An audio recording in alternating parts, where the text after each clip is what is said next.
our region's rising seniors population, there is an ever-increasing demand on services. Today on the lunch counter, we assess our current seniors care system and discuss ideas to meet the needs of the aging population. Hi, I'm Gregory, president of the Castlegar Seniors. One of the issues that concerns me in the Castlegar area is the lack of transportation for seniors, and becomes an issue that they are unable to get out of their homes and maintain activity in the city.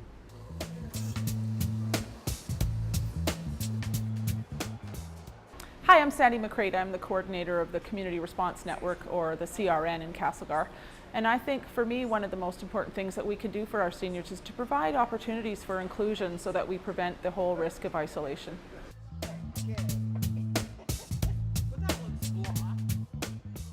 I'm Katrine Conroy, MLA for Kootenay-West and the opposition seniors critic. I think one of the issues in this area for seniors is home support and assuring that they get care when they need it and where they need it.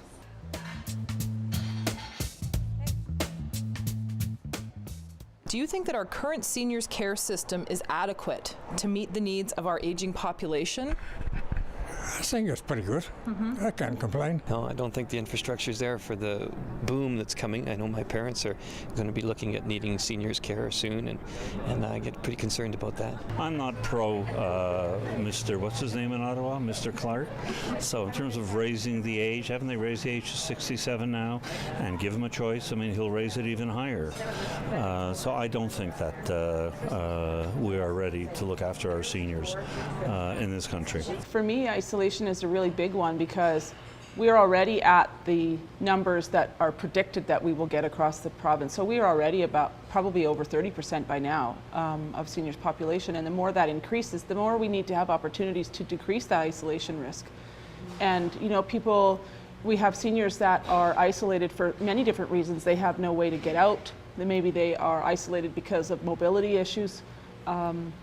Like you said, Mac, maybe it's the transportation thing, but whatever it is, the longer they are isolated, the harder it is to break that cycle. And we need to have opportunities for them to be part of the community in different ways, whether it's attending city council meeting because they have something they want to put forward, or it's, you know, getting a ride down, or having the strength to come out and go to the seniors, you know, carpet bowling. But it's really important that we provide those opportunities for inclusion in the community so that isolation doesn't become a big issue.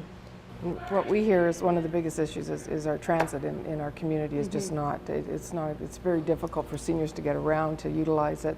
But also one of the other issues is the Drive Able program for seniors that are, you know, they're struggling because, you know, once they turn 80, they say, okay, you have to go and get your license rechecked. And we talk to seniors who say, you know, if I'm not safe to drive, I don't want to drive. You know, fair enough.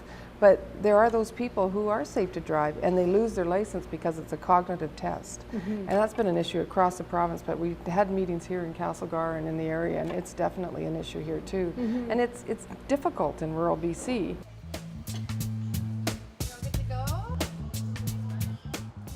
When they do get to that age that they're in a situation where they're losing their license, they very often can't live in their own home and end up going to care facilities, and the list of wait time is significant for people to get into those places. The care in this area, across the province, it's an issue. The ombudsperson just released a report she released it in February, but it had 140 findings of what was wrong with seniors care in the province and 176 recommendations.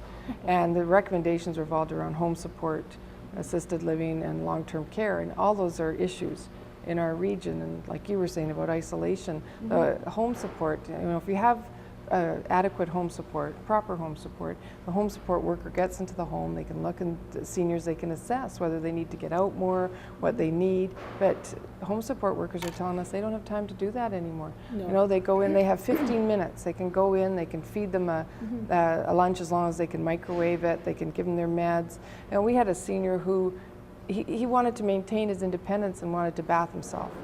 And he was told that if he didn't take the bath, he couldn't get home support. That was all he qualified for. And all he wanted to do was bath himself. Where's the dignity in that? Hey? There is no dignity. There's no dignity, no. Yeah, there's no self-determination, no reason to want to continue to be at home if when his options come forward, they're squashed like that, right? I know one of the things that I hear is with home support, and it's no problem of theirs, it's no fault of their own, but some of the clients feel like, my mom included, she's one of those people, I can say that, you know, they have someone come in to do their home support things. It's not necessarily the same person over and over.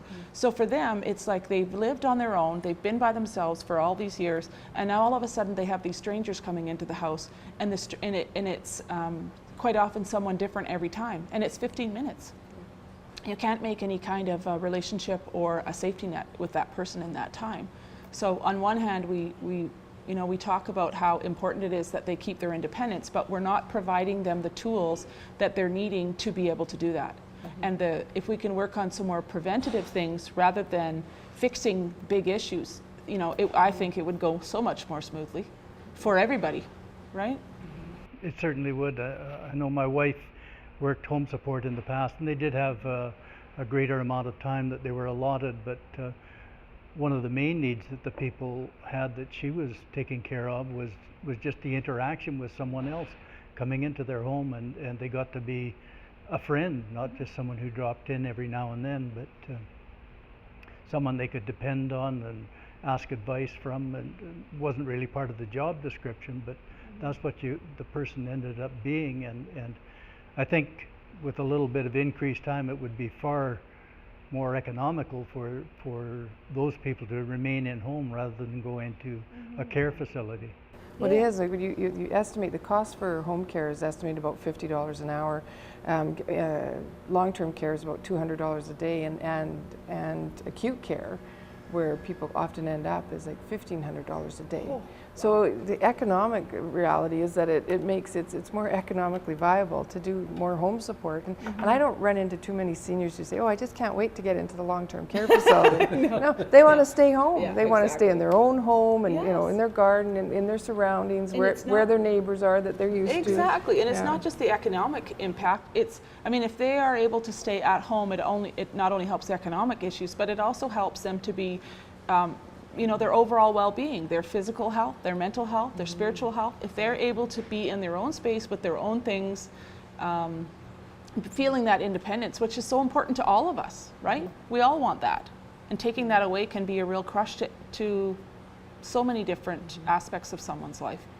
The other side to the coin that I'm seeing is, even though there may be a couple at home and one of them is in need of more significant care than the other, it becomes a great burden for that other person in the home, to the spouse or partner, to take care of them, and the respite care can be very limited at times, and some of them end up being extremely tired and sort of overwhelmed by the care that they are providing. But respite is an important part of it, and it allows them to take a break from that situation and decrease the stress, and for both partners it becomes a much more manageable situation. Is our current seniors care system adequate to meet the needs of our aging population? Not at all. Not at all. It's outrageous what's going on. I see a lot of elders really suffering and more lonely and more separated and isolated than ever before. No, I don't, because I just had a mother that went through that, and it was hard to get her care. Trying to get her to evaluated and all that was very tough, and so once we did, we couldn't find a home for her. And then, I was stuck with looking after her at home, which, it's fine, but I only have so much time when I work 4 and 4. Yeah, it is adequate in a sense. My wife has a few medical problems right now, and we're getting the best care we can get. There's no two ways about it. But people that don't have medical coverage, it would be difficult for them. What do you think is the number one priority then when it comes to seniors care? That would probably be housing for them, affordable housing for seniors. Yeah. Integration in our community rather than separation. We tend to have seniors' homes, and it's sort of like having a seniors' ghetto. you know, and seniors, just because they're of any age, people of any age need social interaction. We kind of put them away and think all they want to do is play bingo, and it's not the case. Gosh, I would imagine it would be either affordable or group housing, however that works, government subsidized housing for them. One of the big concerns for me and the other seniors in the area is just the number of beds and rooms that are available for extended care and the variety of extended care that is available within Castlegar. We don't like to see our senior citizens leaving the area just because there isn't a bed available. Some of the facilities do have empty beds that are sitting there unfunded, which really upsets me, but that long wait list to get in is a concern. It's interesting because we've asked for the numbers on the wait list, and we get told all the time there isn't a wait list. So, I mean, somebody would like to clarify that, but none of us can. But we know there's wait lists. We know that people are waiting, and we know there's issues with beds in the region. And we know that there's seniors that wait in acute care, waiting to get into a long-term care bed. And what we're also seeing is people in assisted living who should only have, you know, that you're there, you get, you know, you might have one issue that you need help with, and they start needing help with more and more issues in their lives. And the assisted living facility, it's not set up to deal with that, but there's nowhere for them to go. There's not another bed for them to go into residential care. So there's issues of the transition from, you know, being at home to ending up in acute care or assisted living and then to residential care.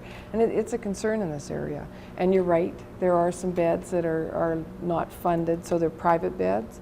And we challenged the ministry. We said, why wouldn't you fund those beds as opposed to having somebody in acute care? Like I was saying, the cost of acute care, $1,500 a day as opposed to $200 in a long-term care facility, and a facility that's set up for seniors. So in this area, you know, it's a worry, and it's a worry across the province. I mean, nationally, we don't have the number of beds that people say we should have. IHA says we're overbedded. People that are waiting for a bed wouldn't agree with that, and people that are in acute care or in inappropriate care, waiting to get into care that they need, wouldn't agree with that. To me, it's about priorities.